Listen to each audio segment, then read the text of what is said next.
To the ancient Celts, the human head was far more than a mere physical vessel.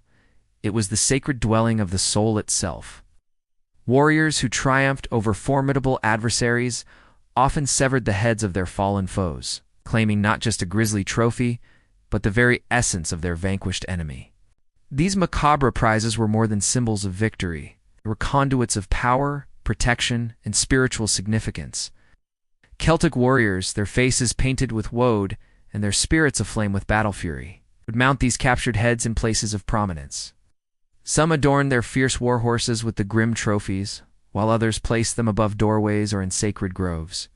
These gruesome relics, once belonging to mortal men, were transformed into talismans of strength and guardians against evil forces.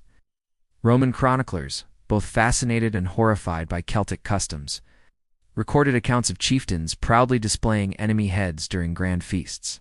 Imagine the flickering firelight casting eerie shadows across a great hall, where severed heads gazed unseeing from places of honor amidst the revelry. This chilling mixture of celebration and ritual was not mere barbaric spectacle, but a deeply meaningful act that bridged the worlds of the living and the dead. Far from being a practice born solely of brutality, the Celtic tradition of head-taking was inextricably linked to concepts of honor, magic, and divine power. To carry an enemy's head was to carry their very essence, their strength, their wisdom, and their connection to the other world. It was believed that by possessing the head, a warrior could harness the defeated foe's abilities and channel them for their own purposes. This sacred and terrible custom echoes through Celtic myth and legend, where great heroes are often associated with the taking of heads. The warrior queen Boudica, her flaming red hair as wild as her fury, is said to have adorned her chariot with the heads of Roman officers. The legendary Irish hero Tulane, whose battle frenzy twisted his body into fearsome shapes, collected the heads of his enemies as proof of his martial prowess and divine favor. For the Celts, to carry an enemy's head was to carry their victory and their destiny for all time.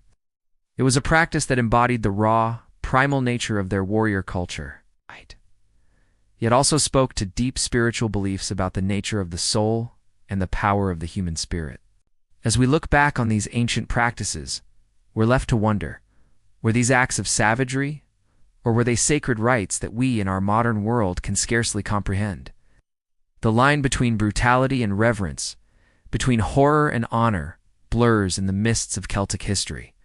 Would you call this savage or sacred? Leave a comment below with your thoughts. And don't forget to subscribe for more glimpses into the mysterious world of our ancestors.